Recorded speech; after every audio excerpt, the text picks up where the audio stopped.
Hello everyone. Dito naman po tayo sa lugar pagawaan. Welcome at construction site.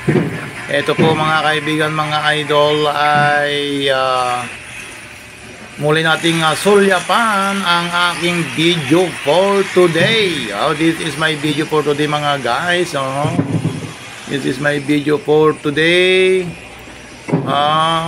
Ito lifting of hollow blocks. Lifting of hollow blocks coming from road ground floor to roof deck. Ito ay dadalhin sa roof deck mga guys. Itong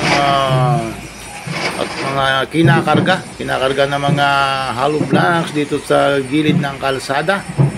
Dadalhin po doon sa roof deck mamaya-maya. Hintayin muna natin yung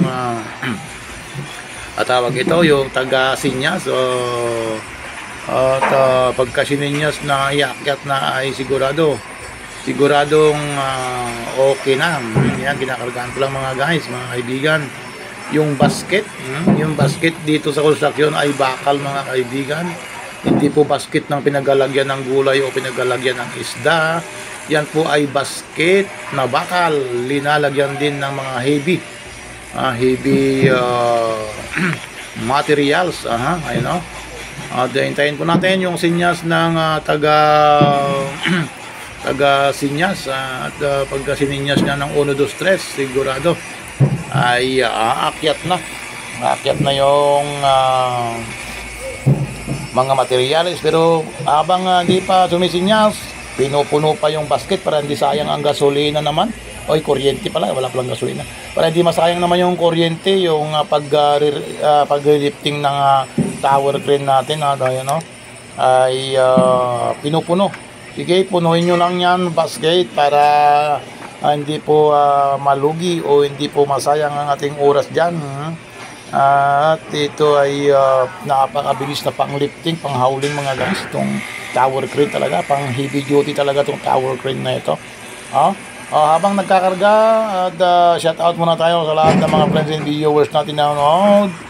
Sana po ay hindi kayo magsasawang manood pa sa mga ina-upload kong mga video. Hello everyone, Luzon, Visayas, and Mindanao, at lahat ng panig ng ating daigdig. Umpisaan na po natin dyan sa Northern Luzon na pati hanggang sa ulo. Shout out everyone na nanonood. Sana po ay magustuhan nyo naman ng aking video for today, at please and share naman kapag inyong nagustuhan.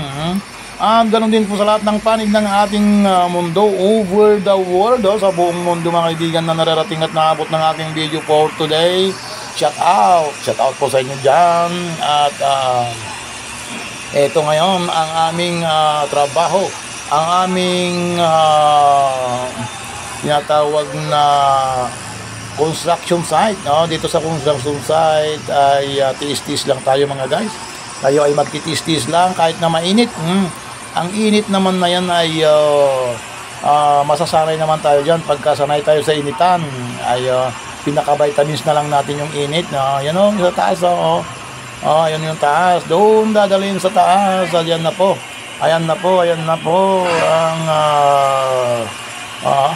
ang basket. Ngayon ay inaakyat na po yung basket. Malapit na doon sa taas.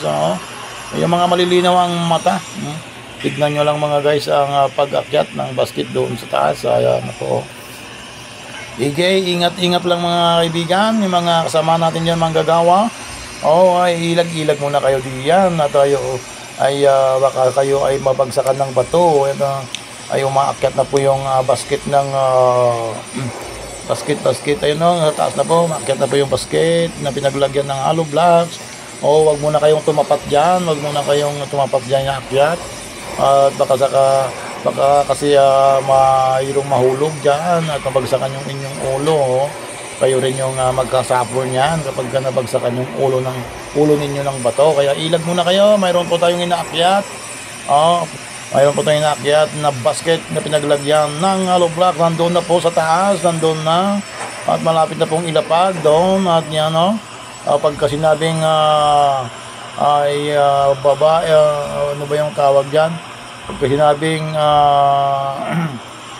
Mayroon kasing kanyan may sinyasan ng mga kanyan taga sinyas. At ito na nga ang buhay natin. Sana ay matapos yung mga heavy lifting sa lalong madaling panahon upang sa ganun ay magkaroon pa